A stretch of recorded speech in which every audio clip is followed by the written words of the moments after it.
തിരുവനന്തപുരം വർക്കലയിലെ റാഷിദ് എന്ന യുവാവ് മികച്ച കർഷകനാണ്. വീട്ടുവളപ്പിൽ വാഴയും കപ്പയും എല്ലാം കൃഷി ചെയ്യുന്നുണ്ട്. എന്നാൽ അതിനിടെ രഹസ്യമായി ഇയാൾ ഇടവിളയായി കഞ്ചാവ് കൃഷിയും ചെയ്തിരുന്നു. പോലീസിൻ്റെ മിന്നൽ പരിശോധനയിലാണ് ഇക്കാര്യം പുറലോകം അറിയുന്നത്. 2 വലിയ ചെടികളും 4 കഞ്ചാവ് തൈകളും ഉൾപ്പെടെ 6 ചെടികളാണ് പോലീസ് സംഘം പരിശോധനയിൽ കണ്ടെടുത്തത്.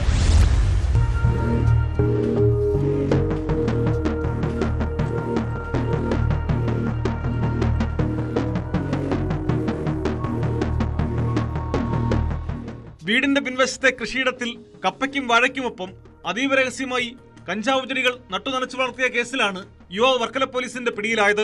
വെട്ടൂർ സ്വദേശി റാഷിദാണ് പോലീസിന്റെ മിന്നൽ പരിശോധനയിൽ കുടുങ്ങിയത്. മാസങ്ങളായി ഇയാൾ സ്വന്തം വീട്ടുവളപ്പിൽ ആരുമറിയാതെ കഞ്ചാവ് ചെടികൾ പ്രത്യേക ശ്രദ്ധയോടെ പരിപാലിച്ചു വരികയായിരുന്നെന്ന് പോലീസ് വ്യക്തമാക്കി. വീടിന് പിന്നിലുള്ള കപ്പ വാഴ കൃഷികൾക്കിടയിലാണ് വൻതോതിൽ ലഹരിമരുന്ന് ഉൽപ്പാദിപ്പിക്കാൻ ലക്ഷ്യമിട്ട് ഇയാൾ കഞ്ചാവ് നട്ടു വളർത്തിയത്.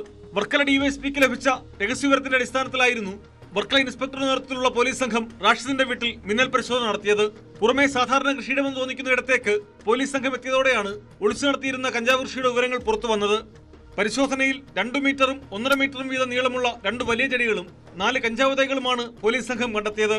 പിടിച്ചെടുത്ത കഞ്ചാവ് ചെടികൾ വർക്കല പോലീസ് സ്റ്റേഷനിലേക്ക് മാറ്റി പ്രതിയെ കോടതിയിൽ ഹാജരാക്കി.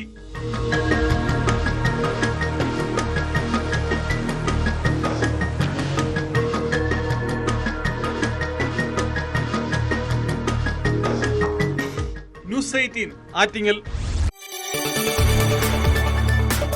കൂടുതൽ വാർത്തകൾക്ക് news 18 Keralam YouTube channel subscribe ചെയ്യുക.